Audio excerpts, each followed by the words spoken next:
Hola, Oltubers. Vamos otra vez a por la ciencia ficción porque cada vez que nos metemos en este mundo empiezan a surgir más cosas, más nombres, más títulos y la verdad es que a pesar de lo mal considerado que está dentro de la sociedad literaria, y yo diría que de la sociedad en general, lo cierto es que hay tantos ejemplos y tantos ejemplos maravillosos porque llevando un poco la contraria a Theodore Sturgeon, aquel que decía que el 90% de todo es basura, yo diría que en el terreno de la ciencia ficción ese 10% de cosas buenas es ampliable a un 20, 30, hasta un 50. Bueno, igual no tanto, pero en cualquier caso hay que reconocer que la ciencia ficción es lo suficientemente líquida, como diríamos ahora, que se va infiltrando por todos los recovecos y lo mismo te da una serie de ideas fantásticas como te hace libros de una altísima resolución literaria.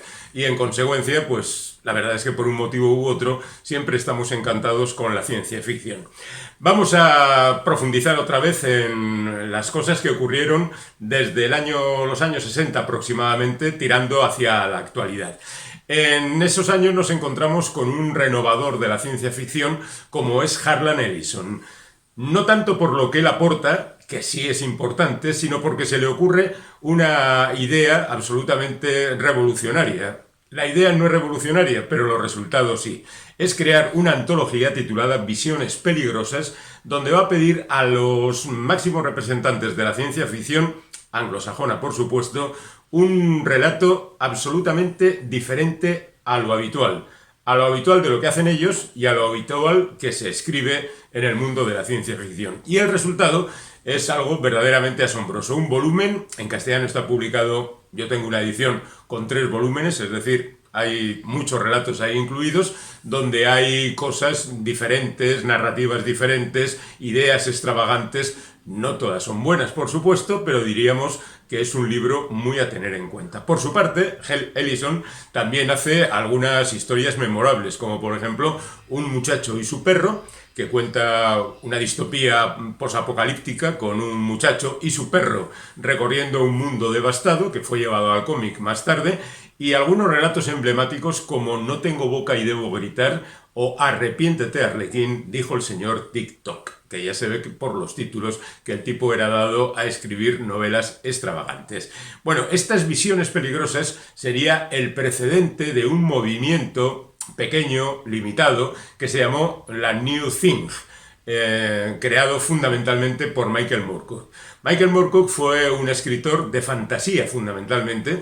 Él es el creador de Elric de Melniboné, por ejemplo, ese espadachín medio mago que es albino y que tiene una espada Stormbringer que se come las almas de aquellos a los que atraviesa, pero que al fin y al cabo es solo una encarnación de lo que él consideraba el campeón eterno, es decir, una figura que va atravesando las épocas y que tiene diferentes encarnaciones, el Rick, Corum y otros muchos que han sido, o en su momento fueron publicados, no todos, y que también han sido llevados con frecuencia al cómic. El Rick ha sido, bueno, además de protagonizar 7 novelas interesantes, ha sido una figura muy bien tratada por el cómic. Pero al margen de esa actividad, él escribió también algunas historias de ciencia ficción y cuentos muy famosos, como Un cantante muerto, por ejemplo, que habla de la muerte de Jimi Hendrix, y al mismo tiempo creó la New Thing, esa nueva cosa que acogió a montones de escritores, fundamentalmente británicos, que permitieron a algunos hacer experimentos a veces desbocados y a veces muy interesantes. Algunos fueron asumidos por la corriente general, otros fueron olvidados, pero no pasa nada. Ahí quedan los detalles. Por ejemplo, dentro de esas revistas que publicaba Michael Moorcock, publicó un nuevo autor llamado Norman Spinrad, que es cierto que nació con mucha fuerza y luego se fue desinflando un poco, pero yo recuerdo con gran cariño y con gran emoción una novela suya titulada Incordia, Jack Barron, que por una parte presenta los modos y costumbres actuales de la televisión, pero hace 40 años, y por otra parte crea un debate sobre la inmortalidad, porque Jack Barron es un presentador de televisión que tiene un programa en el que Incordia Jack Barron. Venga, dime qué es lo que te molesta.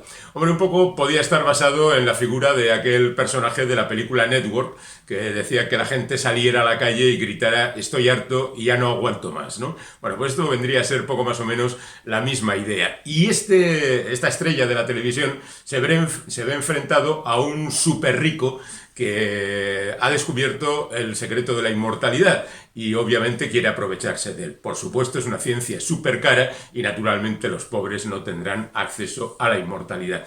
El encuentro de las dos posiciones da como resultado una novela muy interesante que ya digo después no se ha visto confirmada por otras novelas, incluso Spinrad dejó la ciencia ficción, se puso a escribir novelas históricas y por ahí va con su historia. Hay otra novela interesante que es Agentes del Caos, pero no es tan buena como Incordia a Jack Barron. Hay otros autores más convencionales, por ejemplo Larry Niven. Larry Niven es un tipo que estuvo muy relacionado con Hollywood, de familia de mucho dinero, de productores de cine, y bueno, pues él decidió que quería escribir ciencia ficción y la verdad es que nunca tuvo problemas. Es el creador, por ejemplo, del ciclo del Mundo Anillo. Mundo Anillo es como el título dice, un anillo estelar donde llegan unos exploradores y se ponen a investigar qué es lo que ocurre allí y van recorriendo el interior del anillo, encontrándose con lugares extraños, plantas, flora y fauna extraterrestre y sobre todo con otras cosas que no voy a decir aquí que componen el meollo del asunto. Por supuesto, tuvo su continuación en Los Ingenieros de Mundo Anillo y la verdad es que ha hecho muchas novelas de diferente condición. Debo reconocer que no es mi autor favorito porque seguramente ha escrito demasiado y no todo es bueno. Pero junto con Jerry Pournelle, otro escritor de ciencia ficción, escribieron La paja en el ojo de Dios, que es una novela intergaláctica, también una novela muy larga, en la que se cuentan las andanzas de diferentes planetas, una especie de imperio, donde los poderes políticos y militares se enfrentan. La verdad es que esta es una novela que está bien, es bastante superior a lo que después estos dos autores han venido haciendo con El Martillo de Dios y otras novelas que son más olvidables. Pero La paja en el ojo de Dios, la verdad, por supuesto tuvo su secuela, es una novela que es muy interesante y además cuentan las crónicas que los autores tenían implantado un sistema estelar que iba en contradicción con una frase que había dicho uno de los personajes y alguien se lo hizo notar y dijo así, pues cambiamos el sistema solar.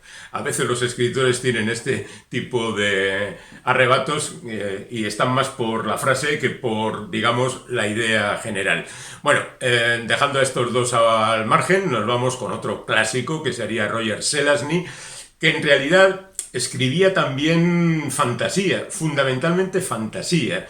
Roger Zelazny escribió la serie de Los Nueve Príncipes en Ámbar, que son unas novelas típicamente fantásticas, pero al margen de todo eso escribió también El Señor de los Sueños, donde recreaba la mitología hindú, y Tú, el Inmortal, donde recreaba la mitología griega. Son novelas que pretendidamente son de ciencia ficción, pero con esa base mitológica comprenderéis que están más cerca de la fantasía que de otra cosa.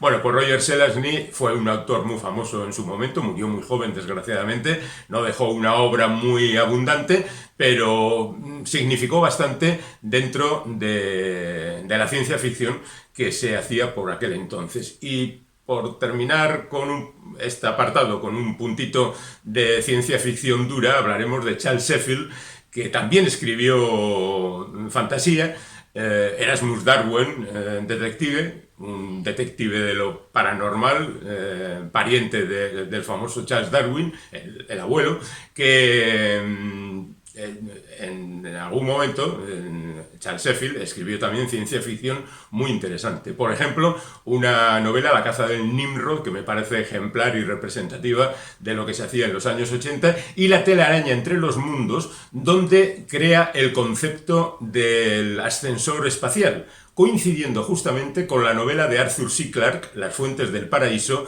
donde presenta justamente el mismo concepto de ascensor espacial. Parece ser que los dos autores llegaron a una conclusión al mismo tiempo, que no se copiaron en absoluto, pero ahí queda el detalle. Sheffield también murió prematuramente y nos dejó unos cuantos títulos, pero no demasiados. Aunque hemos ido avanzando con los autores conforme los mencionábamos, en realidad vamos partiendo ahora ya de los años 70.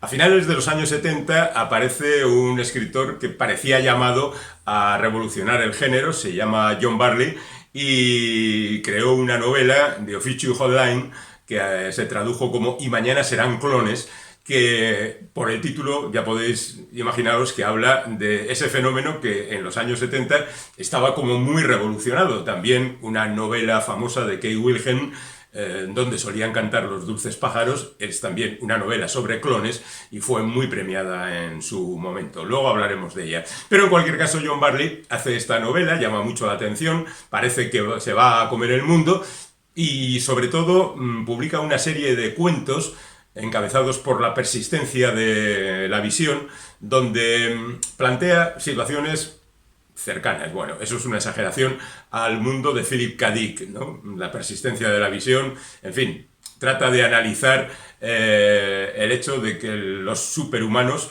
dan forma al mundo que va a venir a continuación. Pero de alguna manera tantas expectativas se frustran después con títulos que no han estado a la altura de la fama del autor. Playa de Acero, por ejemplo, o un montón de volúmenes de cuentos que no acabaron de convencer y hoy está prácticamente olvidado. Casi lo mismo podríamos decir, aunque ha tenido mucha más importancia, de William Gibson. William Gibson es uno de los creadores del cyberpunk. El cyberpunk es una corriente literaria de la ciencia ficción donde generalmente, con una disculpa más de novela negra que de ciencia ficción, los autores presentan un mundo alterado por diferentes circunstancias. Todo eso parte de la novela Neuromante que escribe Gibson y que se convierte en un auténtico fenómeno a principios de los 80. Junto con Bruce Sterling crean otra novela titulada La máquina diferencial y es la que da poco más o menos la carta de naturaleza a ese cyberpunk, que luego va a tener otros autores. A mí hay uno que me gusta bastante, que es George Alec Effinger, que a partir de Cuando falla la gravedad escribe una trilogía cyberpunk muy interesante, ambientada en unos países árabes muy evolucionados, pero que también en el fondo son novelas negras. Pero bueno, William Gibson sigue después con una serie de títulos, prácticamente toda su obra ha sido traducida al castellano. La última trilogía es solo el primer volumen y después del éxito que ha tenido, más bien poco, no creo que se traduzcan las otras dos novelas, pero en cualquier caso ahí está a vuestra disposición la obra de Gibson, que merece mucho la pena. Sterling ha sido menos reconocido, pero también tiene media docenita de novelas que pueden ser interesantes. Igual el cyberpunk ha quedado un poco atrasado a estas alturas y ya no tiene esa significación importante, pero bueno, queda como detalle histórico dentro de la ciencia ficción. Dentro de cierto clasicismo de la ciencia ficción deberíamos mencionar a Kim Stanley Robinson. Curiosamente, de su primera trilogía se publicaron el primero y el tercero de los libros y el segundo quedó inédito, hablo de la traducción al castellano. Pero el gran momento de este hombre llega cuando hace una trilogía que empieza con Marte Rojo, sigue con Marte Azul y termina con Marte Verde. Es decir, una epopeya de la terraformación de Marte. Los humanos llegan a Marte y convierten este planeta en otro planeta. Lo convierten en una tierra bis, donde justamente van a surgir los mismos problemas que había en la Tierra y los mismos conflictos y los mismos tipos de personajes, porque los seres humanos al parecer somos inamovibles. Bueno, pues Stanley Robinson ha escrito montones de libros, gran parte de ellos también están publicados en castellano. Tiene una ucronía que mencionamos en nuestro vídeo de ucronías, que es Tiempos de arroz y sal, donde toda la Tierra prácticamente se ha visto alterada porque en en la Edad Media la peste negra acabó con prácticamente toda Europa y fueron las sociedades orientales las que se apoderaron del continente, y después pues tiene yo que sé cuántos títulos, 2140, ambientada obviamente en ese año, Luna Roja, Antártida, bueno ya digo, montones de títulos que generalmente están bien, no te matan de emoción, pero generalmente están bien. Un tipo muy interesante es Dan Simmons, que ha publicado de todo. Es, por ejemplo, el autor de El Terror, aquella historia de los barcos que trataban de buscar el paso al noroeste y se quedaron varados en pleno Polo Norte, que ha sido llevada a la televisión y que ha tenido mucho éxito. O también otra historia de terror que a mí me parece una magnífica novela, que es La canción de Cali, fantástica, pero sobre todo en el terreno de la ciencia ficción este hombre ha hecho Hiperión e Endymion. Hiperión, los cantos de Hiperión, Endymion, la caída de Endymion, que es una tetralogía de una space opera evolucionada. No es una space opera al estilo de Flash Gordon, de aventuras, monstruos, seres alados y demás, sino que es una visión con cierto aire poético de lo que debe ser una space opera adulta, y que es una auténtica maravilla. También tiene una serie sobre la guerra de Troya que está muy bien, y ya digo, un montón de títulos muy recomendables. Tenemos que hablar de China Miéville, que es un autor británico que está muy interesado por los procesos políticos. Prácticamente todos sus libros hablan de las diferencias de clase, el enfrentamiento derecha-izquierda, los poderosos y los desfavorecidos, y la verdad es que lo hace bastante bien. Como escritor quizás sea un poco embarullado y a veces hace novelas extremadamente largas, pero a partir de La estación de la calle Perdido se convirtió en un auténtico fenómeno. Luego llegarían La ciudad y la ciudad, y Kraken, y La cicatriz, y también El Consejo de Hierro, que vendrían a cerrar la trilogía de La estación de la calle Perdida. Es un tipo que se ha dedicado mucho también al cómic, y la verdad es que con buenos resultados, menos en un caso, pero no lo mencionaré. En cualquier caso, Miéville es un tipo a tener muy en cuenta. Alguien mucho más cercano es Andy Weir, que saltó a la fama gracias a la novela El Marciano y a la película Marte, la de Ridley Scott, donde se cuenta como un tipo es abandonado en Marte y él tiene que sobrevivir allí en las condiciones que el planeta le impone. La película tuvo bastante éxito, la novela fue un bombazo, y el bueno de Andy Weir sigue publicando novelas. Ahora mismo acaba de aparecer otra de las suyas en las tiendas. Alguien también muy cercano sería James S. A. Corey, que es quien ha escrito las novelas que dan pie a la serie televisiva de Expanse, que es esa historia donde los diferentes poderes entre la Tierra, los planetas, el cinturón de asteroides y demás, pues desemboca en una aventura espacial muy entretenida, pero las novelas también están muy bien. A partir de El despertar de Leviatán hay 6 títulos que merece la pena leer. Hay otro autor muy curioso, otro británico, que se llama Jasper Firth, y que ha creado una especie de policía literaria con un personaje que se llama Thursday Nest, que anda tratando de arreglar las cosas en el mundo literario. Por ejemplo, el primero de los libros se titula El caso de Jane Eyre, y tiene que rescatar a Jane Eyre de gente que anda secuestrándola y con eso alterando la literatura y la historia. Hay otro titulado Algo huele a podrido, que obviamente se refiere a Shakespeare, y yo creo que aquí se han publicado 4 novelas que están muy bien, son muy entretenidas.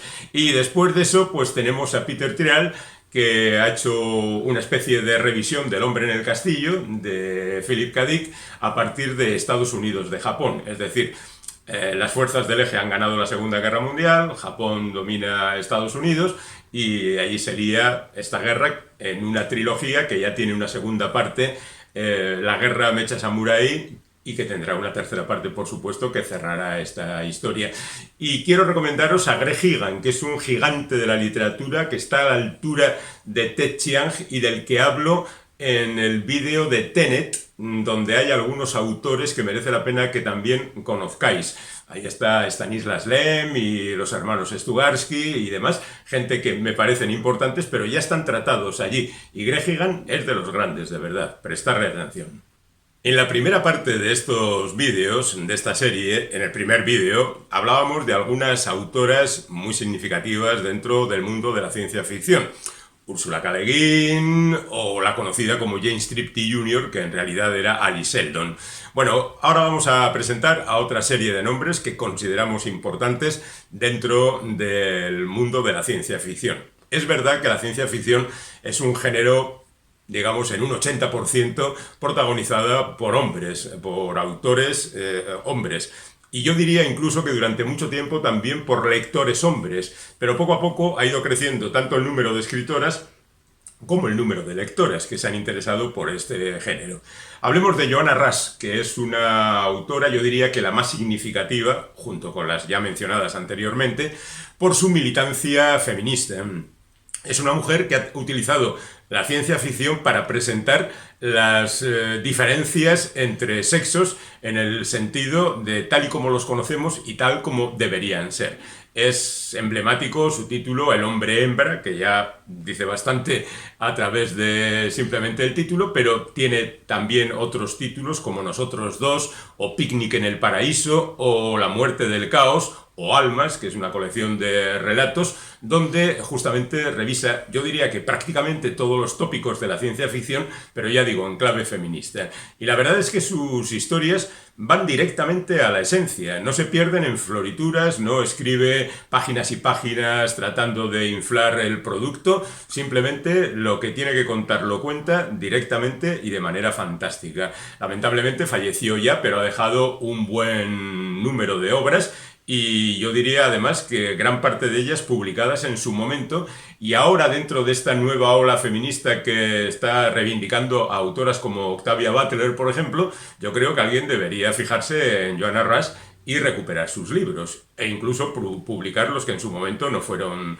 traducidos. Ya que hablo de Octavia Butler, digamos que esta es una escritora que en vida solo tuvo una traducción de una trilogía titulada Xenogénesis al castellano, pero en los últimos tiempos ya digo que ha sido reivindicada y se están recuperando algunos de sus libros. La trilogía Xenogénesis acaba de ser publicada ahora en un único volumen titulado La estirpe de Lilith, y lo que cuenta es casi lo que decíamos de Joanna Rush, una revisión de los mitos y tópicos de la ciencia ficción, pero en una clave también feminista. E incluso en este caso, puesto que Octavia Butler es afroamericana, o era afroamericana, también desde un punto de vista de su etnia.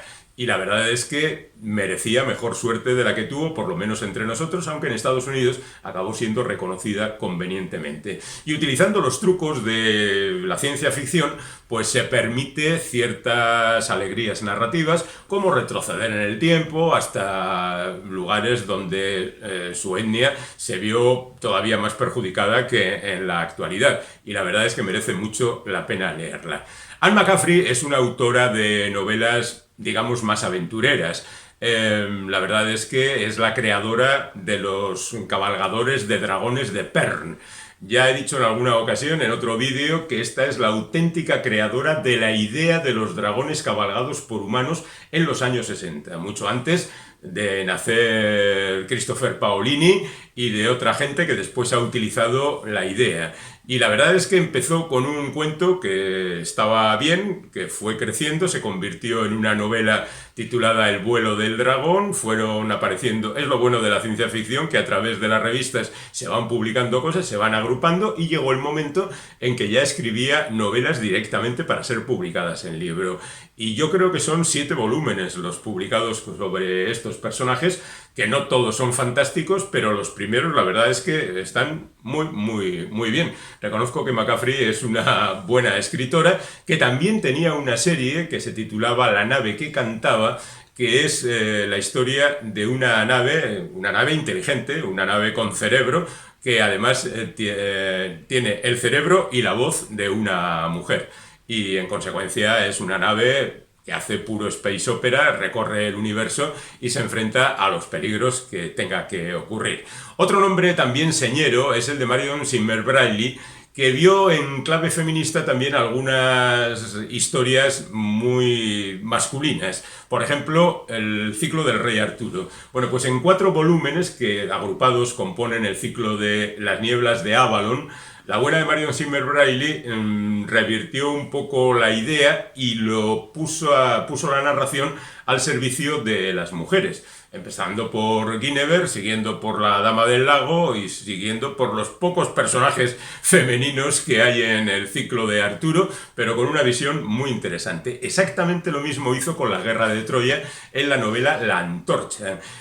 Allí, en este caso, la que cuenta la historia es Cassandra, aquella mujer que fue condenada por los dioses a descubrir cómo será el futuro y a que nadie le creyera cuando ella decía que cuidado con los regalos de los griegos que nos van a traer gran desgracia. Bueno, Mario Zimmer Bradley tiene además una serie de pura ciencia ficción que transcurre en el planeta Darkover. También es cierto que en los últimos años su figura se ha visto empañada por acusaciones, parece que comprobadas, acerca de abusos a menores de ella y de su marido, incluyendo sus propios hijos. Es decir, que en este momento estaría casi dentro de eso que se llama la cultura de la cancelación. El C.J. Cherryh es otra escritora que se especializó en aventuras espaciales, por ejemplo, con su personaje Chanur. Escribió una novela sobre Chanur. Chanur es una mezcla de mujer y tigre, y que es una aventurera espacial que se ve enfrentada a montones de enemigos. La cosa funcionó bien y luego escribió una trilogía sobre ella misma, sobre el mismo personaje. Pero tiene además La Estación Don Velo, Paladín, Rim Runners, montones de novelas que generalmente son space opera, es decir, novelas de entretenimiento, pasémonoslo bien, vamos a disfrutar con esto, y la verdad es que la cosa está muy bien. También algo parecido ocurre con Julian May. Julian May escribió una tetralogía que se titula La saga del exilio en el Plioceno, donde unos determinados individuos del futuro, por diferentes motivos, pero tomando un poco como ejemplo aquello que hicieron los ingleses de mandar a todos los reclusos de Inglaterra a Australia para que poblaran aquello, bueno, pues prácticamente lo mismo es hacer a un montón de personas que no quieren en el futuro, mandarlas a través de una máquina del tiempo y colocarlos justamente en el Plioceno. Y bueno, pues esta gente se encuentra con un mundo notablemente diferente al que tenemos, un mundo deshabitado donde tienen que pelear con diferentes animales, circunstancias y todo esto. La verdad es que la serie es muy entretenida. Yo me lo pasé estupendamente leyéndola. Mencionaba antes a Kate Wilhelm, la novela donde solían cantar los dulces pájaros, que en su momento tuvo todos los premios, el Hugo, el Nebula y absolutamente todos, y que hacía hincapié en lo que entonces se llevaba, que eran los clones. Los clones vistos generalmente como amenaza. Los clones son esos individuos que van a ser nosotros mismos, pero convenientemente mejorados, y en consecuencia van a desestabilizar la sociedad que conocemos. Es cierto que Kate Wilhelm no tuvo muchas más novelas de éxito, quizá Tiempo de Juníperos, pero no demasiados más.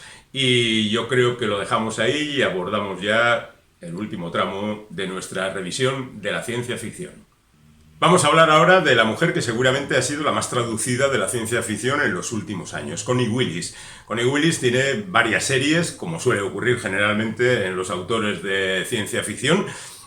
Quizá la más famosa sea la serie de los historiadores de Oxford, y posiblemente la novela más famosa dentro de este ciclo es la titulada El libro del día del juicio final, donde la protagonista retrocede hasta la Edad Media para justamente saber cómo se vivía allí y, bueno, pues para arreglar ciertos pequeños detalles que no convienen a la sociedad del futuro. Es curioso cómo tratan de anularle el sentido del olfato, porque le dicen cuidado con lo que te vas a encontrar allí, porque seguramente no vas a poder resistir los olores fortísimos de la época, que no había tanta higiene precisamente. Dice, no, quiero disfrutar de todo, de la forma de vida, de los olores, de los sonidos y absolutamente de todo. Bueno, al margen de este detalle sin importancia, el libro es interesante, quizá un poquito largo para lo que cuenta, pero la verdad es que se convirtió en su momento en un fenómeno y fue muy aplaudido. Dentro de ese ciclo estaría también Por no mencionar al perro. Por no mencionar al perro perro viene de una obra de Jerome T. Jerome que se titulaba Tres hombres en una barca y luego tenía un subtítulo entre paréntesis que era Por no mencionar al perro. Bueno, pues a esa época es a la que retrocede también nuestra protagonista para arreglar ciertos problemas. Y luego hay títulos como Los sueños de Lincoln, donde se va hasta la guerra civil estadounidense para reformar cosas que al final resultan poco reformadas, porque ya se sabe que la historia se puede tocar pero no modificar. Y luego tendríamos otros títulos como, por ejemplo, Raíz de Luz, Oveja Mansa, Tránsito o El Apagón. Son novelas todas ellas de un nivel muy alto, muy entretenido, las ideas son originales y la escritura es interesante. Y hay que reconocer que, salvo excepciones, como en el libro del día el libro del día del juicio final, la medida de los relatos están muy cuidados. Es decir, cuando tiene que hacer una novela corta, escribe una novela corta. No tiene por qué extenderla a una duración extraordinaria y de alguna manera malbaratar todo esto. Bueno, tenemos que hablar de Margaret Atwood porque ella ha sido sin duda alguna el gran descubrimiento de la ciencia ficción de los últimos años, en parte gracias al éxito del Cuento de la criada, la serie de televisión, pero no debemos olvidar que originalmente el Cuento de la criada está escrito en 1985 y que en consecuencia en su momento también fue llevada al cine, pero curiosamente por el cine alemán, lo que son las cosas, aunque los actores principales eran estadounidenses, y la verdad es que la historia en su momento impactó bastante, ¿no? Esa república de Gilead donde las mujeres son simples instrumentos, a veces simplemente para dar a luz nuevos niños, ¿no? Y donde las clases en la sociedad son muy diferentes de las conocidas, y también bastante preocupantes. Bueno, pues además de eso, Margaret Atwood ha escrito más novelas de ciencia ficción. De hecho, tiene bastantes historias que rozan a veces con lo fantástico, porque presenta algunas situaciones extrañas, extravagantes y curiosas. Pero fundamentalmente hay otra trilogía que ahora está empezando a recuperarse con la novela Odyssey Clark, que está publicada originalmente en 2003 y que ahora, ya digo, ha sido republicada. Seguirá también El año del diluvio, que fue publicada en 2009 en su momento, y Madame, que fue publicada en 2013. Esta es una historia también posapocalíptica, donde los personajes, unos personajes bastante ambiguos, donde no se les conoce excesivamente quiénes son, qué es lo que hacen, cuáles son sus propósitos, tienen que lidiar en un mundo bastante atormentado y difícil. Y la verdad es que la novela es bastante desasosegante. Digo la novela porque solo he leído esta novela en su momento, de las tres que componen la trilogía, y es de suponer que las siguientes serán también interesantes. También me gustaría hablar de Angélica Golodischer, que es una escritora argentina que ha publicado un montón de novelas de ciencia ficción, pero debo reconocer que hace muchos años, cuando la entrevisté y le dije que hacía ciencia ficción, ella me dijo que cómo iba a hacer ciencia ficción alguien que vivía en un país donde no funcionan los teléfonos. Bueno, puede ser una justificación. Digamos entonces que hace fantasía crítica y algunos de sus libros son impresionantes. Por ejemplo, Calpa Imperial es un fresco monumental sobre un futuro imperio donde le viene bien a Angélica Golodischer para contar los desmanes de la humanidad, muy actuales, y muy actuales cuando los escribía ella, y llevándolos al futuro o a un mundo alternativo y fantástico. Recuerdo particularmente una especie de relato donde el emperador se empeña en ser bueno y favorecer a sus súbditos y hace todo lo posible por ello, pero ¡oh, qué desgracia! Cada cosa que hace perjudica a sus súbditos. Esto seguramente lo habéis visto vosotros en alguno de vuestros jefes, que se empeña, hay algunos que ni se empeñan en ser buenos, pero hay algunos que se empeñan en ser buenos y hacen lo que hacen y destrozan a la gente. Bueno, Golodischer escribía fundamentalmente relatos y cuando hacía cosas como Calpa Imperial, pues juntaba una serie de relatos dentro de un entorno y lo convertía en una supuesta novela. Pero cada fragmento son historias diferentes. Tiene otro volumen que es Bajo las Júbeas en Folor y hay bastantes títulos más que merecen mucho la pena seguir. De verdad, leer a Golodicher es una gozada. Hay otra autora argentina, Magdalena Mujano Taño, a la que no conozco demasiado, pero que tiene un cuento que afecta mucho a los vascos y por eso lo menciono. El cuento se titula Guta Gutarrak, es una frase hecha en euskera, que es nosotros y los nuestros, y que habla del origen de los vascos, que es algo que se ha venido discutiendo desde siempre. Bueno, pues en esta historia hay una familia de vascos que construyen una máquina del tiempo y deciden descubrir el origen de los vascos. Y entonces van retrocediendo a grandes saltos hacia el futuro. Llegan a un sitio, hay humanidad, todo esto en Euskal Herria. Entonces llegan, hay vascos, vale, pues seguimos para atrás. Y llegan a otro y hay vascos, y no pasa nada. Hasta que llegan a un punto en el que ya no hay nadie. La Tierra está vacía y dice, pues ahora lo que tenemos que hacer es avanzar poquito a poco en trozos más cortos hasta que encontremos a los primeros vascos. Anda, se ha estropeado la máquina. Nos tenemos que quedar aquí. Efectivamente, los vascos tenemos el origen en nosotros mismos. Bueno, la historia en su momento fue un auténtico escándalo porque la publicó en España la revista Nueva Dimensión en su número 14.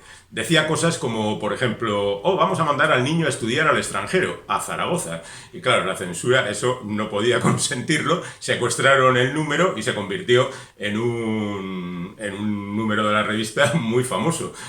Años más tarde, unos 10 años más tarde o por ahí, la revista lo recuperó, había muerto Franco y demás, y lo publicó en el número 114. Bueno, este tipo de cosas. Lamentablemente no conozco más de la bibliografía de Magdalena Mujano Taño.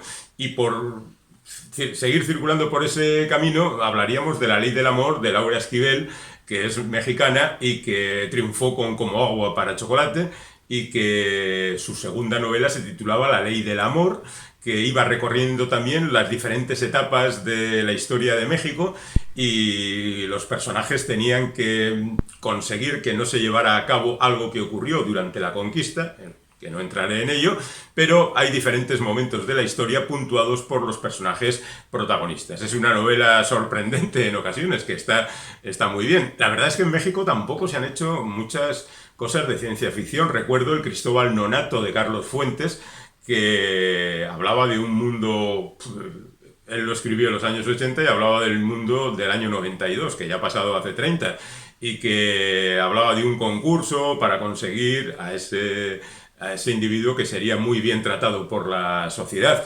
Bueno, era la ciencia ficción más cercana, pero ya digo, no hay mucho. Deberíamos dedicar tiempo a los autores latinoamericanos y a los europeos. No sé, quizá en algún momento vuelva esta serie de la ciencia ficción para hablar de esos autores a los que todavía no hemos mencionado. Hasta pronto.